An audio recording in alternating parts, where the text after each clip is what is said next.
pour ce soir. Il vient de parler du sacrifice parfait de Jésus-Christ. Il a parlé de ça tout à l'heure ici. Or, c'est mon thème de ce soir. Amen. Le sacrifice parfait et pardon parfait. Amen. Alléluia.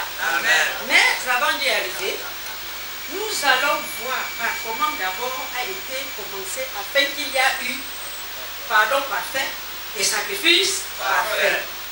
Alors, quelqu'un peut me lire Genèse 2 de 10 à 25. Là, nous allons voir comment ça a commencé parce que chaque chose a son commencement. Amen. Jésus ne s'est pas levé un matin et fait le sacrifice parfait et pardon. Parfait. Il y a eu ça parce qu'il y a eu quelque chose. S'il n'y avait pas quelque chose, il ne devait pas avoir ce pardon parfait et sacrifice parfait. Voyons alors le commencement dans Genèse 2, 18 à 25. Genèse au chapitre 2, du verset 18 à 25, je lis au nom de Jésus. Amen. L'Éternel Dieu dit, il n'est pas bon que l'homme soit seul. Je lui ferai une aire semblable à lui. L'Éternel Dieu forma de la terre tous les animaux des champs et tous les oiseaux du ciel, et il les fit venir vers l'homme pour voir comment il les appellerait, et afin que tout être vivant portât le nom que lui donnerait l'homme. Et l'homme donna des noms à tout le bétail, aux oiseaux du ciel et à tous les animaux des champs. Mais pour l'homme, il ne trouva point d'aide semblable à lui. Alors l'Éternel Dieu fit tomber un profond sommeil sur l'homme qui s'endormit. Il prit une de ses côtes et referma la chair à sa place. L'Éternel Dieu forma une femme de la côte qu'il avait prise de l'homme et il l'amena vers l'homme. Et l'homme dit, voici cette fois-ci qui est os de mes os et chair de ma chair, on l'appellera femme, parce qu'elle a été prise de l'homme. C'est pourquoi l'homme quittera son père et sa mère et s'attachera à sa femme et ils deviendront une seule chair. L'homme et sa femme étaient tous deux nus et ils n'en avaient point honte. Voilà. Nous voyons comment était le commencement. L'homme et la femme étaient dans le jardin d'Éden. Ils avaient tout. Ils étaient bénis. La grâce était sur eux. Eux ne cherchaient pas de quoi manger. Ils ne cherchaient pas de quoi boire. Ils avaient tout à leur portée. Voilà le commencement. Ils étaient bénis. Mais, un matin, comme vous voyez, comme ils s'étaient pas. Donc, l'homme et la femme, Dieu et l'autre et sa femme, ils étaient dans le jardin bien bénis. Mais il a suffi un matin que le serpent, très rusé, vient dans leur vie et les trompe de manger le fruit défendu. Maintenant, dès qu'ils entrent en possession du fruit défendu, ils se sont retrouvés qu'ils sont nus. Or, de tout le temps qu'ils étaient au jardin, ils étaient toujours nus. Mais ils ne connaissaient pas qu'ils étaient nus. Parce qu'ils étaient couverts par la grâce de Dieu et ils observaient la marche de Dieu. Ils ne désobéissaient pas.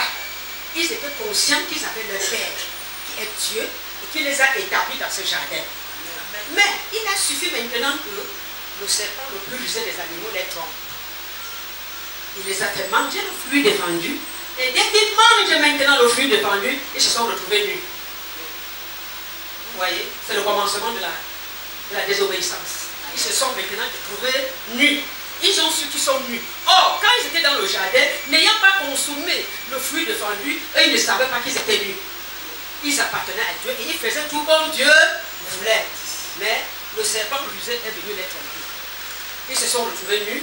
C'est le pourquoi même Dieu a appelé, il ne répondait pas. Dieu appelle, il ne répond pas.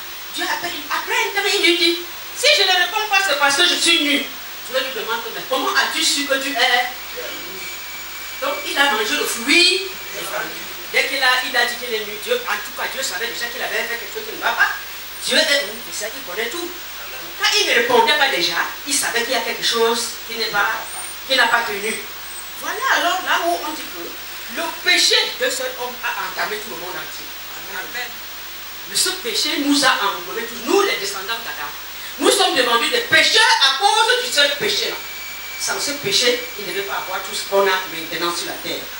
Alors c'est pour cela qu'il y a sacrifice parfait et pardon parfait. Alors, pour qu'on entre dans parfait. Disons maintenant Colossiens 2, verset 13. Nous allons voir le pardon parfait et le sacrifice parfait. Colossiens 2, verset 13. Colossiens 2, le verset 13, il est écrit: vous qui étiez morts par vos offenses et par l'incirconcision de votre chair, il vous a rendu à la vie avec lui, en nous faisant grâce pour toutes nos offenses. Voilà ce que Colossiens dit. Il nous a rendu la vie avec lui, puisque nous avions perdu la vie à cause du péché de son homme.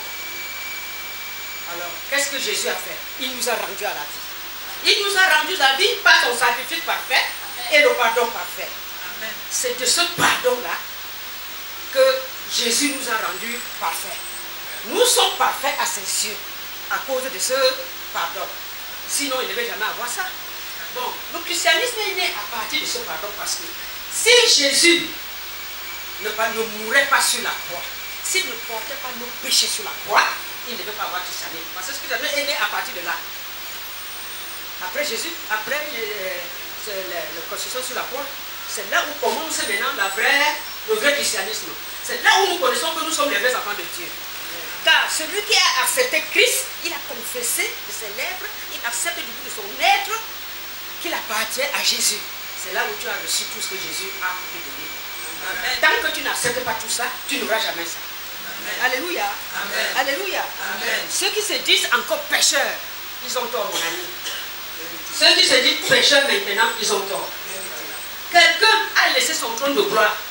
Il est descendu sur la terre, mourir pour nos péchés. Il a porté sur lui nos péchés. Il est mort avec.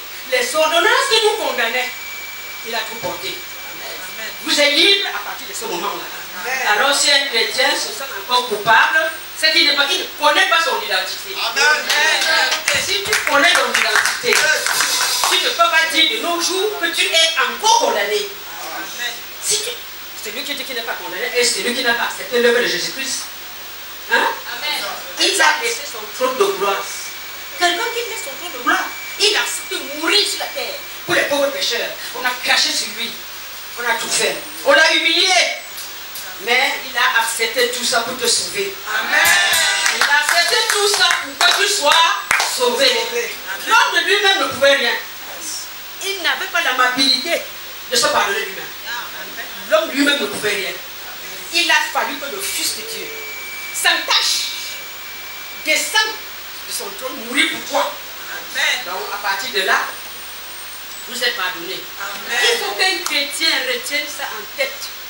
Que quelqu'un a versé son sang sur la croix de Golgotha en rémission de ses péchés. Et à partir de ce moment, tu n'es plus pécheur. Amen. Alléluia. Amen. Tu n'es plus pécheur. Tu appartiens à un royaume. Amen. Alléluia. Amen. Tu appartiens à un royaume. Amen. Bon. Ceux qui bénéficient de cela, ce sont des enfants de Dieu entièrement convertis. Parce qu'il y a des enfants de Dieu qui disent enfants de Dieu de lèvres. De leurs lèvres. Au fond du cœur, ils ne sont pas des enfants de Dieu. Amen. Ils n'acceptent pas cette œuvre. Amen. Mais devant toi, il te fait savoir qu'il est enfant de Dieu. Et pourtant, ce n'est pas ça. Le fond de son cœur, il n'accepte pas. Accepter n'est pas facile. Hein? La voix là n'est pas facile. Accepter que je reconnaisse que quelqu'un a versé son sang pour moi et être ferme dans ça. Tu es ferme. Tu connais ça. C'est pour cela que les enfants de Dieu réussissent en priant. Quand tu pries, étant ferme, sachant que ce que tu es en train de dire, c'est une réalité. Ta prière a lieu. Amen. Jésus t'entend. Il sait que tu es son enfant. Amen. Mais quand tu parles du bout des lèvres, il ne comprendra jamais. Tu vas crier de midi à 14 h. Il ne saura jamais que quelqu'un parle. Parce qu'il dit ton cœur, il sait que tu mens. Ah oui.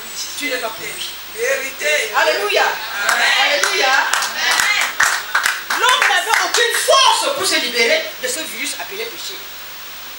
C'est ça, non, mon père? L'homme n'avait aucun pouvoir. Tu ne pouvais rien. Tu pouvais d'abord faire comment? Tu ne pouvais rien.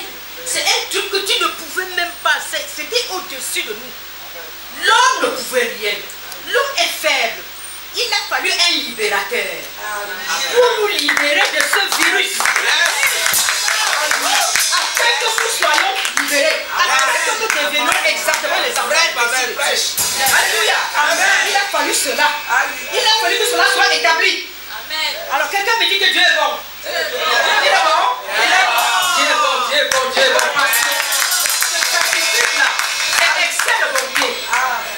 nous a aimés. Mais est-ce que toi, tu peux livrer ton seul fils unique pour les gens? C'est pas facile. Qui peut le faire? C'est pas facile. Ton seul fils que tu as mis là sur ça, C'est pas facile. il est à toi seul. Tu dis va aller le tuer parce que les gens vont vivre. Parce que je veux pardonner les péchés des gens. Toi, tu peux. C'est pas facile. Il est excessivement bon. Il est excessivement bon. Il vous aime. Dieu vous aime. C'est à partir de là que nous voyons le vrai amour de Dieu. Le vrai amour pour nous. Alléluia. Alléluia. Jésus, son pardon est inconditionnel. Il n'attend pas le retour. Dieu vous demande tout juste de l'adorer, de l'élever, de reconnaître l'œuvre parfaite qu'il a fait pour toi, de l'accepter. Dès que tu l'acceptes, il est satisfait de toi. Et que tu le loues nuit et jour sans tarder. N'oublie jamais de le louer. Il ne te demande pas de l'argent. Il n'a pas besoin de l'argent. Est-ce que Dieu a besoin de l'argent? Non. Dieu n'a même pas besoin de... Il n'a besoin de rien. Il a tout avec lui. Mais il faut que tu lui donnes l'honneur. Ce qu'il a fait pour que tu reconnais qu'il t'a aimé. Il t'a beaucoup aimé. Quand tu reconnais déjà dans ton cœur que Dieu t'a aimé, tu es garanti. Tu es garanti. Alléluia. Alléluia. C'est de par cette œuvre, l'œuvre parfaite sur la croix de Golgotha, accomplie et parfaite, que tu as le don de justice. Tu as la vie éternelle. Oh, qu'est-ce que tu n'as pas? La grâce, tu as à cause de cette œuvre-là. Sans cette œuvre, tu ne devais jamais avoir la grâce. Vous devez rester comme vous étiez avant. Dans la loi qui ne servait à rien. La loi qui amenait les gens à la perdition. Un pour un, dent pour dent. Si quelqu'un te gifle, allez, gifle-le une fois. C'est ça, non? C'est ça. Si quelqu'un te gifle, gifle-le aussi. Mais Dieu nous a apporté la bonté. Il nous a dit, si quelqu'un te gifle, de cette remonte l'autre. Et tu continues ta route. Mes frères et ma soeur, ce comportement-là, comme tu vois, quelqu'un te gifle de ce côté, tu montes l'autre, non? C'est ça qui nous fait vivre la vie chrétienne. Parce que tu ne réponds pas aux inutilités. On appelle ça les inutilités. Comme moi au marché, quelqu'un va venir se tenir devant moi. Il va dire, donne-moi un sac de charbon. L'autre va se dire, j'ai ça ici, j'ai ça. Je ne riposte pas. Ce n'est pas mon problème. Je te laisse libre choix. Tu pars là-bas, ça ne me regarde pas. Le lendemain, tu viens chez moi, ça ne me regarde pas. Voilà le caractère d'un enfant de Dieu. Tu dois laisser tout couler. Tu ne dois pas t'attarder devant les choses. Quand tu t'attardes devant les choses, ça devient autre chose. Donc, ayons la foi en Dieu et continuons avec l'œuvre de Dieu. Continuons avec l'œuvre de Jésus-Christ. Continuons à le servir tous les jours de la vie. Alléluia. Servons-le tous les jours de la vie. Mon frère et ma soeur, je voudrais encore te dire quelque chose.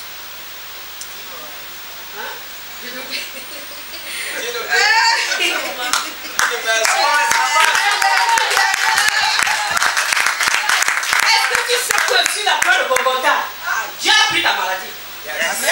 Il a pris ta pauvreté.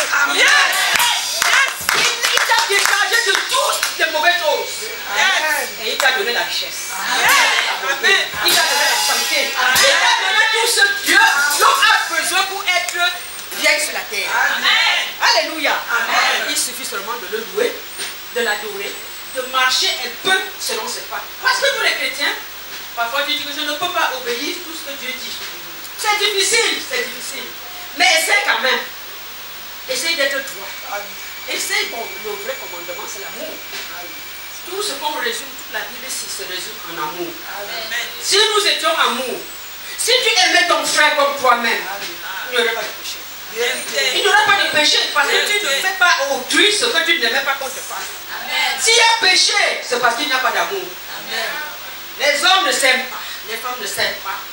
Je n'aime pas mon frère ne m'aime pas. Alors vous voyez, il y a alors péché, non? Il y a péché. Mais si nous observons l'amour, parce que Dieu est amour. Dieu est amour. Son caractère le plus précis, c'est amour. Dieu est amour. Si nous pouvons pratiquer l'amour que Dieu fait là, il n'y aurait pas de péché sur la terre. Mais combien d'entre nous pouvons être amour, pratiquer l'amour là correctement? Est-ce que nous pouvons le faire? Mais Dieu de vous aider à être amour. Parce que quand on marche, quelqu'un vient à côté de moi, il va me parler mal. Je dis, oh Seigneur, aide-moi. Tu vois du coup que tu as changé de ton. Quand tu lèves la main, tu dis, Seigneur, aide-moi devant cette situation. Le ton change. Il vient du coup, il te calme. Quand il vient, il te calme. Tu deviens posé, non? Tu n'as plus de boulot. De problème. Voilà. Tu rentres, tu fais ton marché correctement et tu rentres. Ça évite comme ça de te mettre à cajoler avec les femmes. Donc, mes frères et ma chère, s'il vous plaît, pratiquons l'amour. Amen. Aime ton prochain comme toi-même. Amen. Si quelqu'un vient vers toi et te demande des conseils, donne-lui les vrais conseils, la bonne directive. Ne cherche pas à le tromper. Quand tu fais ça, tu n'es plus enfant de Dieu. Quand une femme fait même ça, Dieu trompe sa part d'enfant. Oui, tu as dévié l'enfant de toi, on va dévier ta part.